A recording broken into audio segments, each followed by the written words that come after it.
Well, this exhibit is about Art Williams' bow. We were donated one, and of course he was known for the bows that he made.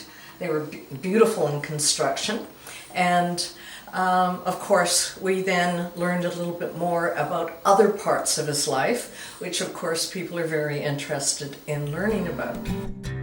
The story of Art Williams runs the gambit from a highly intelligent individual who invented some of the best bows and arrows of the 1960s to that of a major illicit drug producer and trafficker that the police spent well over $1 million and 7 years trying to apprehend. What many people may not know is that Art Williams was famous for his bows, way before he became famous for his life of crime. So Daryl, what do you know about the bows? I understand that he was in business for about 12 years. Where was he located and what made his bow special?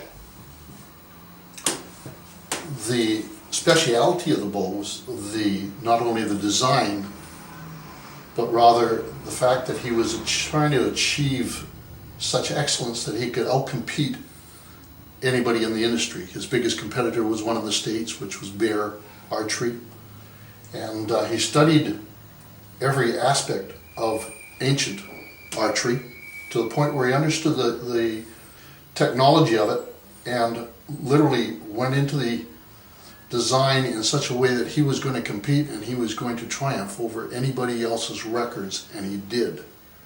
He and his wife Margaret competed on an international level and took many awards.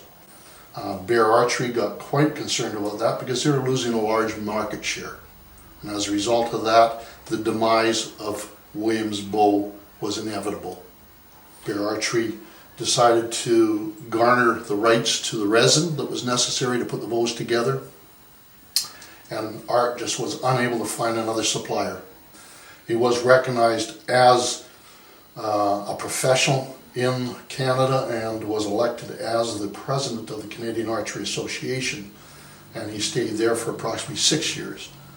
At such a time they determined that there was monies missing from the society's funds, and needless to say, the government, the same government that caused him grief all the way through his life, decided they were not going to replenish the donations of the annual fees that were required in order to keep the organization going unless Art was removed from the position. And this happened in a very short period of time. How did Art Williams get involved in bows in the first place? What was his background in regards to archery? According to what I can discover, most of his philosophy behind the bows was he wanted the perfect weapon in the case of future wars. He had gone through Second World War and seen the carnage, and he believed that man was going to survive anything other than a nuclear holocaust. It was going to be done with bows and arrows. He had borrowed a considerable amount of money from the BC Development Branch, and when he was unable to repay that, they moved in and did repossession of his archery building on West Down Road, and everything just sort of crumbled at that point. His psyche changed at that moment, and whereas he was a very strong member of society, he became anti-social, he became anti-authoritarian.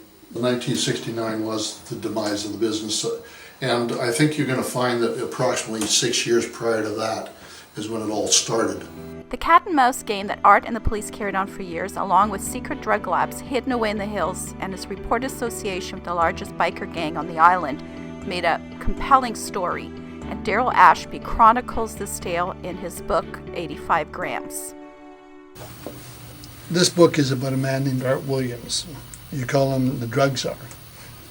What should we know about Art Williams? Oh, he was coined the wizard for many reasons. He was a brilliant man. He took down a large sum of money as a grant in order to explore the concept of a hybrid mushroom that could feed society based on newspaper and human waste.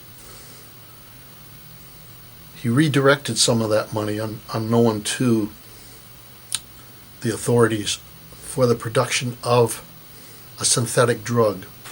and he discovered what was known as MDA, the love drug. As we would know it today, it's the predecessor of MDMA or ecstasy.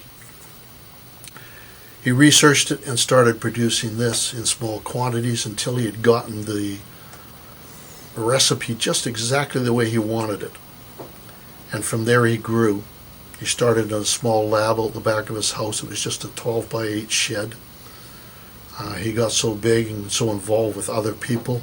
In the end, he was producing 85% of the market for the West Coast, everything from California to Alaska and east to Manitoba. Largest synthetic drug operation of that time. And the authorities had an absolute challenge trying to find out where he was doing it. They knew he was involved, but they couldn't pin him to it. He had a number of labs strewn all over the place. Right now we're at West Down Road at Art's primary lab. This is the one that the RCMP had trouble locating. And it was in a building, large building that Art built with grant money and was built for the purpose of developing this hybrid mushroom. Spores were developed on this level here. We're standing in the clean room. Directly behind you and underneath that slab there is the hidden lab. So they still hadn't found anything, and Art Williams, they had no proof of anything until they broke into the lab part. The lab was it. That was what they've been looking for all along. So if they hadn't found that, They could not press Art with any kind of charges whatsoever. They had no connection between him and anything else that was going on. so the day of the raid, what happened? I understand it came at 4 a.m, kicked the door in, and he jumped out of bed naked and screaming and hollering or something. It's very close. Actually, Art, the front door was wide open. It was unlocked. And they just walked in, and by the time Art woke up, they were standing over him with guns raised. And he did, in fact, get up naked, screaming and yelling, "You Nazi pigs, and I'm going to sue you," and every kind of profanic word you can possibly think of, he managed to spew off. And he managed to post bail within a matter of a week, and then went about trying to put his case together. While he had good lawyers, he had Sid Simons out of Vancouver, a very high-end lawyer. He did not believe that anybody could do a job as good as he could. He believed he could outsmart the authorities, and he had done for a number of years. So he spent a great deal of time going through legal procedure, flying back and forth from Vancouver to see his lawyer and give his opinion as to how the trial should be handled. And it was on one of those trips, November 30th, if I remember correctly, 1978, that his return to Nanaimo, the Cassidy Airport, was interrupted when the tower in Vancouver noticed that he had gone into a tight circle. That circle turning into a dot, and the dot vanishing off the monitor.